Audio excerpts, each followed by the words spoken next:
Chegamos agora à lição número 12. Você é bem-vindo, você é bem-vinda conosco. E o título da lição, baseado em Efésios, essa é a lição da Escola Sabatina, esse é o canal Classe de Professores, é um prazer cumprimentar você. O título da lição é Chamados para Permanecer ou Chamado para Permanecer Firme. Do que Paulo está tratando? Nós começamos o estudo do capítulo 6, a partir do verso 10 até o 20. E que vai ser trabalhado em duas lições, a 12 e a 13.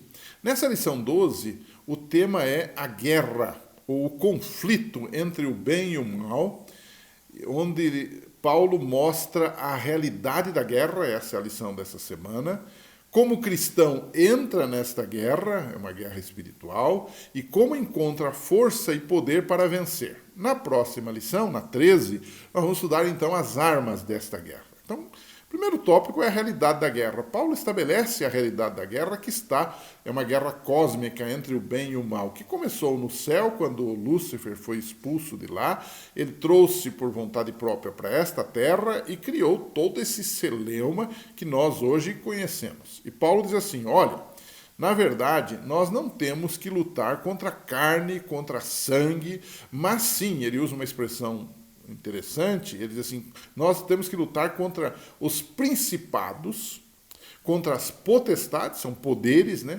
Contra os príncipes das trevas desse século, contra as hostes espirituais da maldade nos lugares celestiais, Efésios 6:12. É bom que a gente esclareça esse ponto, que a expressão lugares celestiais, na época de Paulo, as pessoas criam que tudo se desenvolvia no céu, ou seja, os poderes do bem e os poderes do mal vinham ali. Então ele fala que essa guerra começou no céu, né?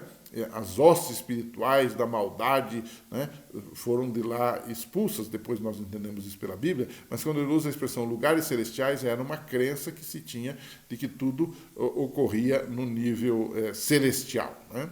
Então ele usa uma linguagem militar também. E ele usa ilustrações, convidando os crentes a imitar os soldados, né? Depois você vai ter, na lição próxima, ele vai esmiuçar as armas do cristão, do soldado cristão. Ele faz um discurso de guerra. Ele diz, nós estamos numa guerra, e você é um soldado, e você precisa lutar, e você não tem escolha, você entrou nela, nasceu nesse mundo, você está dentro desta guerra, né? E ele pressupõe, logicamente, dois lados do conflito, o bem e o mal. Fala em principados, fala em potestades, em poderes do mal. Ele também, momentaneamente, em algum momento, muda a ilustração do soldado armado e ele coloca um lutador de luta livre. O que ele quer dizer com isso? Ele está enfatizando aqui que, embora nós estejamos num exército, nós somos uma comunidade, nós somos uma igreja de soldados de Cristo, ele está enfatizando também o aspecto pessoal do conflito. Um lutador luta ele mesmo contra os poderes contrários a ele, né? Então, um segundo bloco, aqui primeiro você tem um quadro geral, o segundo bloco é como adquirir força e poder para esta guerra. Paulo inicia essa parte dizendo o seguinte, no demais, essa expressão no demais é muito interessante, porque ele diz assim, nós falamos uma opção de coisas, vamos resumir então, né? No demais, irmãos meus, ele diz, fortalecei-vos em quem? No Senhor e na força do seu poder. O ato de se fortalecer ou permanecer firme é a mesma coisa. Na guerra, no meio da guerra, indica algo não apenas defensivo da minha parte, mas também de ataque. O cristão, o soldado cristão, ele trabalha defensivamente, porque ele precisa se cuidar para que as flechas, como diz o apóstolo Paulo, os dardos inflamados ou venenosos, as flechas venenosas do inimigo não matem, mas ele também tem que ter uma atitude de ataque, né? Um dos grandes clássicos da guerra, né, o Tucídides, que tem o seu livro Guerra do Peloponeso, né, ele identifica 3 ações para a vitória. Primeira delas, você deve avançar contra o inimigo, você deve enfrentar. Se você ler Efésios 6:11, Paulo está falando disso, em frente. Segundo, resistir o inimigo. Isso na guerra se faz, né? Ou em outras palavras, é manter posição, né? Isso aqui é muito interessante a gente entender que nós estamos nessa guerra e muitas vezes a gente desanima, a gente fracassa, né? A gente não mantém posição.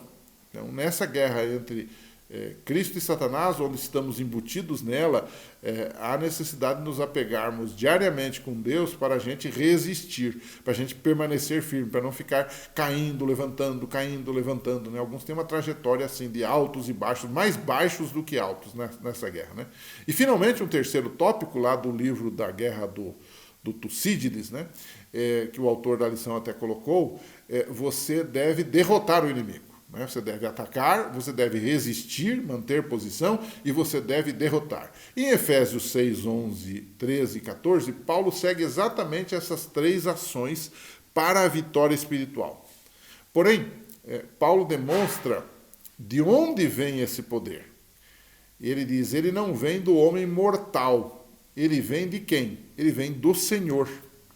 Então, muitas vezes na nossa vida cristã, a gente se ampara em homens mortais. É um pastor, é um professor, é um pai, é uma mãe, é um irmão, é um amigo. Né? Essas pessoas não podem nos dar o poder que nós precisamos para resistir, para permanecer na batalha e para vencer a batalha. Né? Jesus é o Senhor. Ele venceu na cruz, ele venceu na tumba de Arimateia e ele está no céu. Então, Paulo envolve Deus, o Pai, né? Ele fala da armadura de Deus. Ele envolve também o Espírito Santo, ele fala da espada do Espírito, Efésios 6,17. Então, ele envolve toda a trindade nesta guerra. E nós, amparados por esta trindade, nós podemos ser vencedores. Então, para a gente concluir a lição dessa semana, qual é exatamente a nossa parte na batalha entre o bem e o mal, no grande conflito entre Cristo e Satanás? Eu diria que a única coisa que precisamos fazer, que é a nossa parte necessária, é escolher uma posição. Em Efésios 6, o apóstolo Paulo repete 3 vezes o apelo para que os cristãos fiquem firmes ao lado de Deus. Então, eu preciso me posicionar. Por isso que eu preciso aceitar a Cristo, eu preciso tomar posição e eu preciso manter-me nesta posição. Né? Não basta apenas aceitar a Cristo e abandoná-lo logo na primeira curva. Eu preciso manter essa posição. Vida cristã deve ser alguma coisa constante, perene, não apenas uma coisa cheia de altos e baixos, uma experiência fracassada. Né? Então, é um assunto para a gente conversar um pouquinho mais e, digamos, desafiar os nossos membros a pensarem e trabalharem nessa questão. Que Deus abençoe. Semana que vem a gente volta com a lição 13, esmiuçando um pouco mais esses aspectos da guerra, da luta entre o bem e o mal e como nos posicionamos nela. Vamos falar um pouquinho sobre as armas desta guerra na semana que vem. Um abraço e até lá.